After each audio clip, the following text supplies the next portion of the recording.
नमस्कार दोस्तों, स्वागत है आपका स्टडी फॉर सिविल सर्विसेज में। देखिए, स्टडी फॉर सिविल सर्विसेज के छात्र हैं तो ये वाला टेलीग्राम जरूर ज्वाइन करके रखिए। यूट्यूब चैनल में हमारे साथ है तो भी ये वाला टेलीग्राम ज्वाइन करना बहुत ज्यादा जरूरी है। सारे नोटिफिकेशन, सारे अपडेट, सारे मोस्ट इंपोर्टेंट पिक्स, सारा रिवीजन सब कुछ यहाँ पे बताया जाता है। देखिए, ये हमारा एससीएस डेली क्विज चैनल है, इसमें डेली क्विज होती है, बिल्कुल फ्री में, इसको जरूर ज्वाइन कर लीजिएगा। ये हमारा इंस्टाग्राम का पेज है, इसको जरूर फॉलो कर लीजिएगा। Study for civil dot services करके अगर आप इंस्टाग्राम में सर्च करेंगे तो आपको मिल जाएगा। वीडियो के डिस्क्रिप्शन में इसकी लिंक दी हुई। इसमें आप स्टोरी सेक्शन जरूर देखते रहा करिए, प्लस इसमें हाईलाइट्स आते रहते हैं और प्लस पोस्ट आती रहती है, इनको जरूर फॉलो करते रहिए।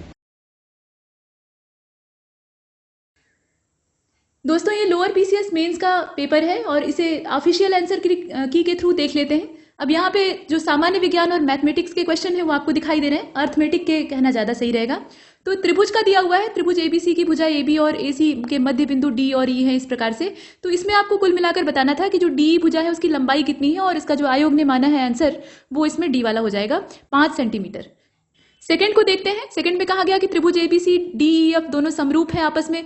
ए बी का मान 5 है, इसका डी का मान 10 है, ई एफ का मान 12 है। ये सब आपने पढ़ा होगा। तो परिमाप पूछ रहा था और ये जो दूसरा है इसका बी वाला सही था, मतलब 18 सेंटीमीटर। इसके बाद अगले वाले को देखिए, यहाँ tan थीटा मतलब tan 30 अंश, फिर sin 45 अंश, इन कोणों का मान आपको पता होना चाहिए। tan 30 का मान 1/√3 होता है इस प्रकार से, और cos 30 का मान कितना होता है, sin 45 का, ये सब। तो इसमें आपसे पूछ रहा है कि ये जो इक्वेशन बना दिया है इसमें a का मान कितना है ये बताइए। a डॉट करके दिया हुआ है। तो जो तीसरा है ना उसका करेक्ट आंसर डी हो जाएगा। मतलब इसमें अगर आप देखें तो 3/√2 ये वैल्यू हो जाएगी। एक्स वाई समतल में पी और क्यू ऐसे बिंदु हैं जिनके निर्देशांक क्रमशः 2, 0 और 5, 4 हैं। तो यहाँ आपसे संख्यात्मक मान वो पूछ रहा है जिसके लिए त्रिज्या पी क्यू है। तो यहाँ जो त्रिज्या है वो आपको देखनी होगी और फोर्थ वाला जो है इसका राइट आंसर सी हो जाएगा, 25 पाई। इसके बाद अगले वाले को देखते हैं। फिफ्थ वाले में कहा गया कि विटामिन B12 को इंगित करता है। क्या इंगित करता है? तो आप जानते हैं कि कोबालामिन यहाँ इंगित करता है। इसके बाद अगले वाले यानी 6 को देखते हैं। ज्वरनाशक दवाएं जो है उसमें उनका इस्तेमाल किस लिए किया जाता है आपको ये बताना है। तो इसमें डी हो जाएगा, बुखार कम करने के लिए। भाई और क्या होता है? पेनिसिलिन और पेनिसिलिन जिसे कि एंटीबायोटिक के रूप में इस्तेमाल किया जाता है वो कहाँ से प्राप्त होता है? तो बैक्टीरिया से प्राप्त होता है कि कवक से प्राप्त होता है? आप ये बताइए। तो आयोग ने जो इसमें आंसर दिया है वो कवक होगा और कवक ही सही। पेनिसिलिन की बात हो रही है, इसमें एक विशेष एंटीबायोटिक का नाम दिया है। इसके बाद 8th वाले को देखिए। 8th वाले में कहा गया कि शरीर में जो कैल्शियम है उसका कितना % हड्डी और दांतों में पाया जाता है। तो इसका जो करेक्ट आंसर है वो इसमें ए हो जाएगा, 99%। इसके बाद अगले वाले को देखिए। जी का विषाणु मनुष्य में किसके माध्यम से प्रसारित हो सकता है? तो जी का वायरस जो है मनुष्य में इन जितने भी आप चीज देख रहे हैं, मतलब जीव देख रहे हैं, उसमें से बकरी, चमगादड़, बतख, इस प्रकार से दिया हुआ है और इसका जो करेक्ट आंसर है वो डी माना गया है। ठीक। इसके बाद अगले वाले को देखते हैं यानी 10वें को। यहाँ कहा गया कि ऐसे चेरिचिया कोलाई नाम का जो जीवाणु है ये मुख्य रूप से कहाँ पाया जाता है? तो कोलाई से आप कोलोन को अटैच कर सकते थे और मनुष्य की आंत में ये पाया जाता है, ये आप समझ सकते थे। इसके बाद 11th में कहा गया कि प्रकाश संश्लेषण का मुख्य उत्पाद इसमें से कौन सा है? तो इसका ए ही चुनना रहेगा, इसमें से कोई नहीं। जितना आप देख रहे हैं प्रकाश संश्लेषण का इसमें से मुख्य उत्पाद कुछ भी नहीं है। इसके बाद अगले वाले को देखते हैं। मानव शरीर में डिहाइड्रेशन निम्नलिखित में से किसकी कमी के कारण होता है? तो 12th वाले का क्या होगा फिर? डी वाला हो जाएगा, पानी की कमी से होता है। कुपोषण की समस्या से लड़ने के लिए भारत सरकार हाल ही के दिनों में डबल फोर्टिफाइड नमक के इस्तेमाल को बढ़ावा दे रही है। तो कौन से 2 खनिज इस्तेमाल इसमें किए जाते हैं आपको ये बताना है। तो इसका जो करेक्ट आंसर है वो इसमें सी हो जाएगा। आयरन और आयोडीन दोनों इस्तेमाल किए जाते हैं। इसके बाद नेक्स्ट, उत्कृष्ट तराशे गए डायमंड में जो रंग होता है वो किसकी वजह से होता है आपको बताना है। तो 14 का जो राइट आंसर है वो इसमें सी हो जाएगा। सी का मतलब क्या है कि अशुद्धियों की उपस्थिति के कारण होता है, वो रंग जो है वो अशुद्धियों का होता है। इसके बाद नेक्स्ट, शाकाहारी लोग गाय का दूध नहीं पीते हुए सोया का दूध इस्तेमाल करते हैं। सोयाबीन से बना उत्पाद जो कि समान पोषक तत्व देता है और यदि उसे अब किसके साथ यहाँ फोर्टिफाइड किया गया हो ये बताना है। तो चीज क्या होगी इसमें आप देखकर बताइए। 15 का हो जाएगा सी वाला, यानी कैल्शियम, विटामिन डी और विटामिन ए जो कि उसमें मिला हुआ हो। इसके बाद क्वेश्चन नंबर 16 को देखिएगा। इसमें कहा जा रहा है, यहाँ पर आप देख रहे हैं ये 15वां था और 16वां आपका यहाँ है। भोजन में मिलावट रोकने के लिए भारत सरकार द्वारा, अब यहाँ पे एक ब्लैंक स्पेस है वहां सन भरना है आपको, खाद्य अपमिश्रण निवारण अधिनियम को लाया गया था। तो ये अधिनियम कब लाया गया था? 16वां। इसका जो राइट आंसर है वो इसमें बी हो जाएगा, 1954 में लाया गया था। इसके बाद 17वें को देखते हैं। रोगी को रेडियोलॉजिकल विकिरण चिकित्सात्मक किरण परीक्षण से पहले कौन सा घोल पीने का निर्देश दिया जाता है? तो 17वां जो है इसका राइट आंसर क्या हो जाएगा? ए, बेरियम सल्फेट का घोल। इसके बाद 18वें को देखते हैं। निम्नलिखित में से कौन सी गैस आमतौर पर कोयले के खानों में विस्फोट का कारण बनती है? तो मीथेन गैस होती है। यहाँ आप जानते हैं। इसके बाद 19वें में कहा गया कि पदार्थ इनमें से किसकी अवस्था का घनत्व न्यूनतम है, तो इसमें आप 19वें को देख रहे हैं, सी वाला इसका करेक्ट आंसर है, गैसीय। ठीक है, गैसीय अवस्था में घनत्व न्यूनतम होता है। 20वें को देखिए, किस गैस का प्रयोग फलों को असमय पकाने के लिए किया जाता है, तो इसका बी वाला हो जाएगा, एथिलीन गैस होती है समय से पहले पकाने के लिए। कौन सा लोहा का सबसे शुद्ध रूप है आपको बताना है, तो इसका जो करेक्ट आंसर है उसमें पिटवा लोहा हो जाएगा, इसे आपने देखा। इसके बाद 22 में कहा गया कि मिट्टी का विट्रियल किसे कहा जाता है, तो ये क्या चीज है, और 22वें का जो राइट आंसर है वो इसमें कौन सा होगा, फिर वो हो जाएगा डी वाला। ठीक, एल्यूमिनियम सल्फेट। इसके बाद 23 को देखिए, 23 में आपसे पूछा गया कि कंपित क्वार्टज क्रिस्टल के द्वारा हवा में उत्पन्न अल्ट्रासोनिक तरंगे ये किस प्रकार की होती हैं, तो इनमें जो संयोजन होता है वो कैसा होता है, ये असल में अनुदैर्घ्य होती हैं। इसके बाद अगले वाले को देखिए, कौन सी किरणें वायुमंडल में उपस्थित ओजोन परत के द्वारा अवशोषित होती हैं, तो ये पराबैंगनी किरणें हैं। पिंड की कार्य क्षमता को कहा जाता है, क्या कहा जाता है आप बताइए, तो 25 का डी हो जाएगा, ऊर्जा कहा जाता है, वही तो ऊर्जा होती है। इसके बाद 26 को देखिए, कौन सी विद्युत शक्ति की वाणिज्यिक इकाई है, तो यहाँ आप देखें 26 का जो राइट आंसर है वो क्या होगा, बी वाला हो जाएगा। यहाँ आप देख रहे हैं किलोवाट घंटा। इसके बाद 27 को देखते हैं, 27 में आपसे कहा गया कि कौन सा इंसुलेटर यानी विषमवाहक का उदाहरण है, तो 27 का राइट आंसर क्या होगा, डी वाला हो जाएगा, यानी हीरा। इसके बाद 28 को देखते हैं, माध्यम में दूसरे माध्यम में तिरछी यात्रा करते समय, मतलब एक माध्यम से दूसरे माध्यम में तिरछी यात्रा करते समय प्रकाश का विक्षेपण क्या कहलाता है, तो इस तरह की जो घटना होती है उसको अपवर्तन कहते हैं। इसके बाद अगले वाले को देखते हैं, यहाँ कहा जा रहा है कि जैविक संरक्षण में प्रकाशित एक नए अध्ययन के अनुसार किस मुद्दे के कारण कई अनोखे जानवर और पौधे विलुप्त हो जाएंगे, आपको ये बताना है। ठीक है, तो इसमें आप देख लीजिए और बताइए। तो देखिए जो 29 आप देख रहे हैं, इसका राइट आंसर क्या होगा, इसमें बी वाला हो जाएगा। ठीक है, बी वाला हो जाएगा, ग्रीन हाउस गैस उत्सर्जन। इसके बाद अगले वाले को देखते हैं, अंटार्कटिका में डूम्सडे ग्लेशियर मूल नाम है और इसका ये चर्चा में रहा है, तो इस ग्लेशियर का मूल नाम क्या है असल में आपको ये बताना है, तो डी वाला हो जाएगा। ठीक है, ये थ्वाइट्स ग्लेशियर था। ठीक है, थ्वाइट्स ग्लेशियर था। इसके बाद 31 में कहा गया कि वायु को अनंत में, माफ कीजिएगा, वस्तु को अनंत में रखा जाता है जो कि उत्तल दर्पण पर बनने वाले प्रतिबिंब की प्रकृति को दर्शाता है। अब यहाँ ये बताना है कि उत्तल दर्पण पर जो प्रतिबिंब बनेगा वो कैसा बनेगा, तो 31 का जो राइट आंसर है वो क्या होगा, बी वाला हो जाएगा, आभासी बनेगा लेकिन सीधा बनेगा। इसके बाद देखिए 32 को, इसमें कहा जा रहा है कि प्रथम क्रिप्टोगैमिक यानी बिना बीज वाला जो पौधा होता है उसका उद्यान का उद्घाटन किस राज्य में किया गया है, तो 32वें का जो राइट आंसर है उसमें सी हो जाएगा।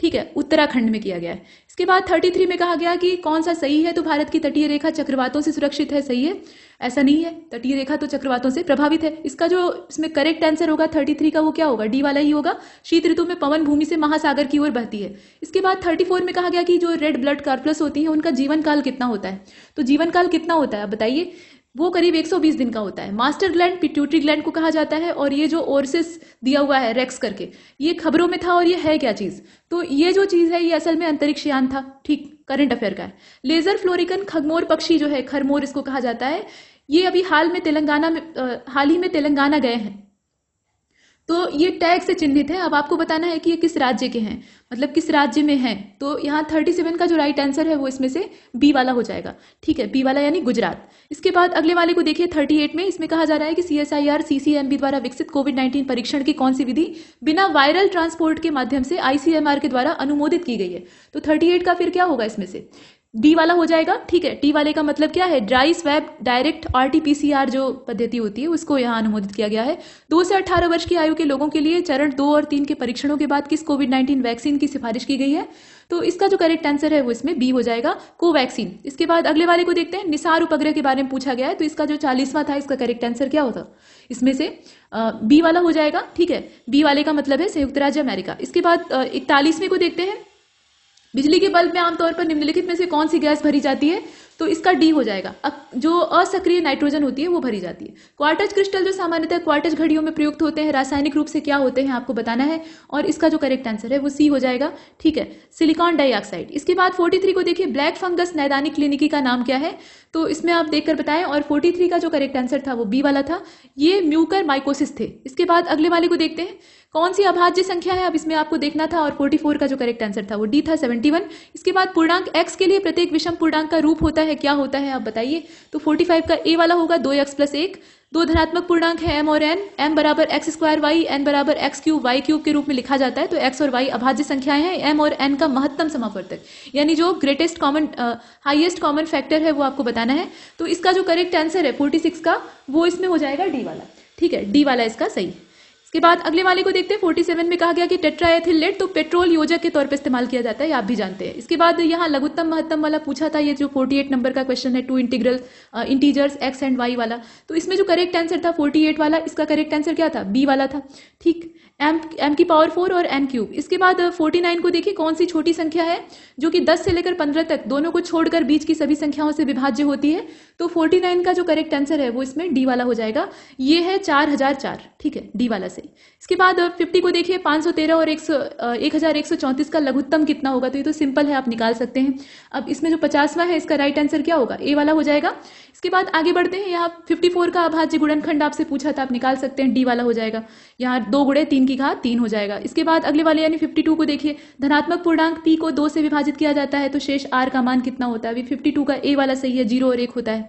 2 धनात्मक पूर्णांक p और q के लिए महत्तम समापवर्तक और गुणे लघुत्तम समापवर्तक बराबर कितना होगा टोटल? तो यहाँ अगर आप देखें तो 53 का जो राइट आंसर है वो सी होगा, पी क्यू होगा ना। m और n पूर्णांक हैं और m बटे n के रूप में निरूपित किए जाते हैं, तो ये क्या है? परिमेय संख्या होगी, बटे के रूप में होती है। इसके बाद अगले वाले को देखिए, क्वेश्चन नंबर 55 में कहा गया कि परिमेय और अपरिमेय संख्या का योग क्या होता है, क्या प्राप्त होता है? तो 55 का हो जाएगा, अपरिमेय संख्या प्राप्त होती है। यहाँ आप देख रहे हैं, बी वाला सही। इसके बाद 55 के बाद 56 को देखते हैं। 56 में आपसे पूछा गया कि जो छोटी से छोटी प्राकृतिक संख्या है वो कौन सी है? तो 0 है भाई। ठीक है, 56 का जो राइट आंसर है वो क्या होगा? 0 होगा या 1 होगा? 1 होगा। यहाँ पे प्राकृतिक पूछ रहा है ना कि पूर्ण। ठीक है, तो प्राकृतिक संख्या सबसे छोटी कौन सी होगी? 1 होगी। इसके बाद देखिए, x square minus 7x plus 12 का शून्य क्या है? तो 57 का जो करेक्ट आंसर है वो डी हो जाएगा, 3 और 4। यहाँ पे द्विघात बहुपद दिया हुआ है और शून्य इसका दिया है 1 2, तो k का मान कितना है आपको बताना है। तो 58 का जो करेक्ट आंसर है वो इसमें ए वाला हो जाएगा, यानी 6। द्विघात बहुपद दिया हुआ है और अल्फा बीटा गुणांकों के बीच में संबंध पूछा है, तो 59 का जो करेक्ट आंसर है वो इसमें सी वाला हो जाएगा, इसे आप देख रहे हैं। इसके बाद अगले वाले यानी 60वें को देखते हैं, तो यहाँ पर अपरिमेय नहीं है ऐसा बता रहा है, तो 60वें का जो राइट आंसर है वो क्या होगा? बी वाला हो जाएगा। ये आप देख रहे हैं, निकाल लेंगे तो कैलकुलेशन से आ जाएगा। इसके बाद 61 में आपसे 4x plus 3ky is equal to 6 और 2x plus 6y plus 3 is equal to 0, के का मान इसमें भी पूछा था, तो 61 का जो करेक्ट आंसर है वो इसमें से बी वाला हो जाएगा। ठीक है, बी वाला हो जाएगा। इसके बाद 62 को देखते हैं। यहाँ समीकरण दे रखा है और उसमें से पूछा है कि इसके कितने हल होंगे, तो 62 का जो करेक्ट आंसर है ना वो इसमें से बी हो जाएगा, असीमित अनेक हल प्राप्त होंगे। ठीक है, इसके बाद अगले वाले को देखते हैं। यहाँ कहा गया कि समीकरण जो दे रखा है उसका हल क्या है, तो इसका समाधान करके आपको बताना था, और 63 का जो करेक्ट आंसर था वो इसमें ए हो जाएगा, -17/6 और -7/3। इसके बाद अब यहाँ देखिए कहा जा रहा है, यहाँ आपने 63 को देखा, 64 को देखते हैं। दो संख्याओं का योग 24 और गुणनफल 143 है, वे संख्याएं कौन सी हैं आपको बताना था। तो 64 का जो करेक्ट आंसर था वो इसमें डी वाला हो जाएगा, मतलब 11 और 13। इसके बाद यहाँ अंडर रूट में दिया हुआ है 12 अंडर रूट 12 अंडर रूट 12, इस प्रकार से दिया, इसका मान कितना है आपको बताना है। तो 65 का क्या हो जाएगा? सी हो जाएगा 4। इसके बाद 66 को देखते हैं। 66 में आपसे कहा गया कि ए और मतलब ये जो एपी है मतलब सीरीज का नाम है, तो ये n पदों का योग इसका क्या है, यहाँ 3n स्क्वायर प्लस 8n है, तो ये nवां पद क्या होगा। अब जो 66वां है इसका करेक्ट आंसर डी हो जाएगा, यहाँ आप देख रहे हैं। इसके बाद 67वें को देखिए, समीकरण में दो भिन्न वास्तविक मूल है, तो इसका मूलक आपको बताना है, और 67 का जो करेक्ट आंसर है वो इसमें ए हो जाएगा, x square minus x minus 5। इसके बाद एपी का यहाँ दिया हुआ है कि डी का मान -6 है, एन का मान 9 है और ए एन का मान 8 है, तो ए का मान कितना है, और 68 का जो करेक्ट आंसर है वो इसमें सी हो जाएगा। ठीक है, 56। इसके बाद 69 में कहा गया कि ये ब्लैंक स्पेस है, लुप्त पद बताइए, तो 69 का जो करेक्ट आंसर है इसमें दिया हुआ है आयोग के हिसाब से 20 और 10। इसके बाद अब त्रिभुज का यहाँ दे रखा है, तो आपसे पूछा है कि कोसेक थीटा का मान कितना होगा, और 70 का जो करेक्ट आंसर है वो इसमें बी हो जाएगा, 5/3। इसके बाद 71वें को देखिए, tan 30 cot 60 दिया हुआ है, tan 60 cot 30 दिया है, किसके बराबर है आप बताइए। तो 71 का डी हो जाएगा इसमें, -4/3। यहाँ पर फिर एपी वाला मतलब जो समांतर श्रेणी वाला क्रम होता है वही दिया हुआ है, और इसमें अगर आप देखें तो 127 और 6 वाला जो ऑप्शन है ये आपका 72 है, वही सही है। इसके बाद 73 को देखिए, ए बी वृत्त की एक जीवा है और एओसी इसका व्यास है, इस प्रकार की मतलब इस प्रकार का व्यास है कि कोण जो है वो 65 अंश का आता है एसीबी वाला, तो बीएटी किसके बराबर है आपको ये बताना था, और 73 का जो करेक्ट कैलकुलेशन है वो सी वाला होगा, 65 अंश। यहाँ बिंदु दे रखा है, उसको मिलाने वाला रेखाखंड का मध्य बिंदु कौन सा होगा, तो 74 का डी हो जाएगा, -4 और 4। इस आकृति में ओ केंद्र वाले, अब यहाँ जो चित्र बना हुआ है उसके हिसाब से बी आर की लंबाई टोटल आपसे पूछी जा रही है, ये जो बी आर है मतलब ये वाला, तो यहाँ लंबाई अगर आप देखेंगे इसका जो ऑप्शन दिया है यहाँ पर करेक्ट आंसर क्या होगा इसका, ये आप देख रहे हैं ना 75, तो 75 का हो जाएगा बी वाला, मतलब इसमें 7 सेंटीमीटर। इसके बाद देखिए 76 को, 76 में आपसे कहा गया कि निम्नलिखित में से कौन सा शब्द स्त्रीलिंग है। तो मृत्यु जो है वो स्त्रीलिंग है, बाकी सभी जो है वो पुल्लिंग है। गोटी लाल करने का अर्थ क्या होता है, मुहावरा है, तो इसका डी हो जाएगा, मतलब अपना प्रयोजन सिद्ध करना। 78 में आपसे कहा गया कि जो अंग्रेजी पारिभाषिक शब्द के समकक्ष हिंदी पारिभाषिक शब्द है कौन सा सही है आप बताइए। तो यहाँ मेमोरेंडम और ज्ञापन वाला सही है। इसके बाद अगले वाले को देखते हैं। यहाँ आप देख लीजिए पहले 78 का, तो डी वाला ही होगा, ज्ञापन, ठीक है। इसके बाद यहाँ डेपुटेशन दिया हुआ है और इसके समकक्ष हिंदी पारिभाषिक शब्द आपको बताना है, तो 79 का बी हो जाएगा, ठीक है। प्रतिनियुक्ति, कौन सा वाक्य शुद्ध नहीं है आपको देखना है। बड़े दुख की बात है कि डॉक्टर के आने से पहले उसके प्राण पखेरु उड़ गए, तो उसके प्राण पखेरु उड़ गए या उसका प्राण पखेरु उड़ गया, उसका प्राण पखेरु उड़ गया, ठीक है, सी वाला सही। अब यहाँ पे पैराग्राफ दिया था, अहिंसा के रास्ते की बात की गई थी और पूछा गया था कि फौजी गतिविधियों का इसलिए उल्लेख किया गया है, तो इसमें जो 81वां था आपका करेक्ट आंसर उसका ए होगा। ये पढ़कर आपको बहुत आराम से इसमें पता लग सकता था। निर्भयता आदि गुणों को सीखने की आवश्यकता होती है, क्यों, तो यहाँ पे किस प्रकार से होती है वो दिया हुआ है और सी वाला सही है। बचपन से ही अहिंसात्मक प्रवृत्ति का अभ्यास करना चाहिए। धर्म ग्रंथ में सर्वाधिक बल किसको दिया गया है, सदाचार के नियमों को दिया गया है, ठीक है। इसके बाद 84 में कहा गया कि व्यवहारित शब्द जो है इसका पर्याय क्या है, तो आचरित, व्यवहार में लाया हुआ। गद्यांश का सबसे अच्छा शीर्षक, तो सबसे अच्छा शीर्षक क्या होगा, सी वाला हो जाएगा, अहिंसा का मार्ग। यहाँ आप देख ही रहे हैं। 86 को देखिएगा, कहा जा रहा है कि य र ल व किस वर्ग के व्यंजन है आपको बताना है, तो 86 का जो करेक्ट आंसर है वो बी हो जाएगा, दंत्य। उच्चारण जो है वो दांत की सहायता से होता है। संधि विच्छेद कौन सा गलत है आपको बताना है, तो 87 का ऊपर वाला एकह और एकाएक होता है, तो यहाँ इस प्रकार से नहीं लिखा जाता है। इसके बाद निर्जल में कौन सी संधि है आपको देखना है, तो इसका बी वाला हो जाएगा, विसर्ग संधि है, पहचानने की जरूरत है। अब यहाँ पे प्रत्यय में मतलब बताना है कि उपसर्ग और प्रत्यय दोनों कहाँ कहाँ इस्तेमाल हुए हैं, तो पत्रकार और वाहवाही में होगा या किस में होगा बताइए, तो 89 का बी हो जाएगा, परित्यक्ता और अनुनादित, इसमें इस्तेमाल हुआ है। पुस्तकालय शब्द किस समास का उदाहरण है आपको बताना है, तो इसमें अगर आप देखें तो इसका करेक्ट आंसर तत्पुरुष हो जाएगा। कर्मधारय का उदाहरण कौन सा है, तो कर्मधारय का उदाहरण श्याम सुंदर है। श जो है मतलब मूर्धन्य श, उसका उच्चारण कहाँ से होता है, मूर्धा से होता है, मतलब इसका डी वाला सही है। इसके बाद 93 को देखिए, तद्भव शब्द आपसे पूछा जा रहा है, तो तद्भव शब्द इसमें फूल है। यहाँ विलोम युग में सुमेलित कौन सा नहीं है आपसे पूछा जा रहा है, तो ए वाला ही है, सुगम और संगम वाला, ये गलत दिया है। इसके बाद यहाँ पर्यायवाची आपस में जो न हो वो चुनना है आपको, तो 95 में कौन सा परफेक्ट होगा, बी वाला हो जाएगा, चाप, धनु और चपला जो दे रखा है। अर्थभेद सही कौन सा नहीं है, तो नेति नेति वाला जो यहाँ ऑप्शन दिया है ना, सी वाला, वो इसमें से गलत दिखाया हुआ है। 96 का जो करेक्ट आंसर है वो सी हो जाएगा। 97 को देखिएगा, तत्सम शब्द आपको चुनना है, तो पुष्प इसमें तत्सम है, बाकी सब तद्भव है। अब इसमें आपको शब्दों पर विचार करना है, अतिशयोक्ति है, दुर्गति है, मरीचि है और नीरधि है। शुद्ध शब्द कौन सा है, तो शुद्ध शब्द इसका सी वाला है, मतलब पहला तीसरा चौथा सही है। दुर्गति ऐसे नहीं लिखा जाता है। 99 को देखिए, व्याकरण की दृष्टि से कौन सा शुद्ध है, तो 99 का जो करेक्ट आंसर है वो इसमें ए हो जाएगा, अनुत्तीर्ण होने की आशंका है। और 100 वाले में कहा गया है कि कौन सा सार्थक नहीं है, तो सार्थक कौन सा नहीं है, बी वाला, जो वचन से परे हो, ठीक है, तो वो वचनातीत होगा, वाचाल नहीं होगा।